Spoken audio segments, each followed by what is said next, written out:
اعوذ باللہ من الشیطان الرجیم بسم اللہ الرحمن الرحیم۔ عدوان پر مدد نہ کرنے کی مثال۔ ایک مرتبہ حضرت ابوبکر صدیقی رضی اللہ عنہ کے بیٹے حضرت ابوبکر صدیقی سے کہنے لگے کہ ابا جان، ایک مرتبہ فلاں جنگ میں آپ میرے سامنے آ گئے تھے۔ مسلمان ہونے کے بعد وہ اس واقعے کو بیان کر رہے ہیں کہ ابا جان، فلاں جنگ ہوئی تھی ہماری اور آپ کی، اس میں آپ میرے سامنے آ گئے تھے، لیکن میں یہ سوچ کر آپ پر حملہ نہیں کیا کہ آپ میرے والد ہیں۔ تو حضرت ابوبکر صدیق رضی اللہ عنہ نے کہا کہ خدا کی قسم، اگر تم میرے سامنے آ جاتا تو میں تمہیں نہیں چھوڑتا اور تم میری تلوار سے نہیں بچ سکتے تھے۔ چھوڑتا تو کس پر؟ دین پر، تقوی پر، لیکن اگر تو میرے سامنے آ جاتا تو میں تیری گردن اڑا دیتا۔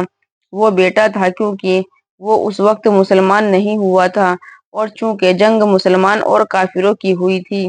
تو یہ اس وقت کی بات ہے جب حضرت ابوبکر صدیق رضی اللہ عنہ کے صاحبزادے مسلمان ہو گئے، تب اس بات کو بیان کر رہے ہیں۔ یہ کیا چیز تھی؟ یہ غیرت تھی کہ جب تعاون ہو تو دین پر، تقوی پر، طہارت پر یا گیزگی پر، اور جب ناپاکی ہو، جب گندگی ہو، جب عداوت ہو، جب دشمنی ہو نہ ہو، اخلاص نہ ہو اور اللہ کی نافرمانی ہو، تب کوئی تعاون نہیں۔ صحابہ کرام نے ایسے نمونے پیش کر کے دنیا کو دکھلا دیا۔ ہم اپنے معاشرے میں رہ رہے ہیں، کس کے ساتھ مدد کرنا ہے، کس کے ساتھ مدد نہیں کرنا ہے۔ علامہ ابن کثیر نے ایک حدیث نقل کی ہے کہ اگر کوئی ظلم پر مدد کرے ارادہ سے چلا تو وہ اسلام سے خارج ہے، اسلام سے اس کا کوئی تعلق نہیں ہے۔ اور علماء آلوسی بڑے مفسر گزرے ہیں، انہوں نے قرآن کریم کی اس آیت میں کہ میں ہرگز مجرمین کا مددگار نہیں ہوں، پشت پناہی کرنے والا نہیں ہوں گا، اس کی تفسیر میں لکھا ہے کہ رسول اللہ صلی اللہ علیہ وسلم نے فرمایا کہ قیامت کے روز آواز لگائی جائے گی کہ کہاں ہیں ظالم اور ان کے مددگار۔ اگر کسی نے کسی حکمران یا ظالم کی گناہ پر، کسی برے کام پر، کسی غلط کام پر مدد کی، یہاں تک کہ اس کا قلم دوات بھی ٹھیک کیا، تو اس کو قیامت کے دن لوہے کے صندوق میں بند کر کے جہنم کے اندر ڈال دیا جائے گا۔ بعض مفسرین نے لکھا ہے کہ اگر کسی ظالم بادشاہ یا ظلم حکمران کا ظلم کے سلسلے میں کاغذ بھی سیدھا کیا ہے تو اس کے ساتھ وہ بھی جہنم میں جائے گا۔ اس لیے حدیث پاک کے اندر رسول اللہ صلی اللہ علیہ وسلم نے فرمایا کہ ایک جو اچھائی کی طرف رہنمائی کرنے والا ہے وہ عمل کرنے والے کی طرح ہے۔ اگر آپ نے کسی کے اچھے کام پر مدد کر دی تو اس اچھے کام پر مدد کرنے کا فائدہ یہ ہوگا کہ جتنا ثواب اس کو ملے گا اتنا ہی ثواب اس کو بتانے والے کو ملے گا۔ اور ایک دوسری حدیث میں ہے کہ اگر ایک مسلمان اپنے دوسرے مسلمان بھائی کی مدد کرتا ہے تو جب تک اس کی مدد کرتا رہے گا تب تک اللہ تبارک و تعالی بھی اس کی مدد میں رہے گا، اس کے کاموں میں مدد کرے گا۔ ہمیں دوسرے مسلمان بھائی کی ہمدردی کرنی چاہیے، ایک دوسرے کی مدد کرنی چاہیے، برے کام میں نہیں، اچھے کام میں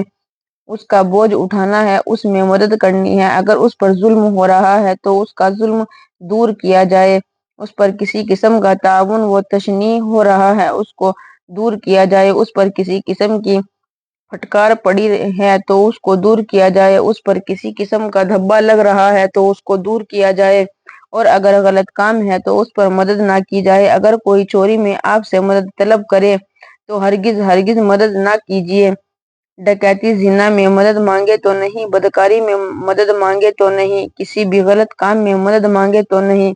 مدد کرنی ہے جب تک کوئی مسلمان اپنے بھائی کی مدد میں رہے گا، اللہ تبارک و تعالی اس کی مدد فرماتا رہے گا۔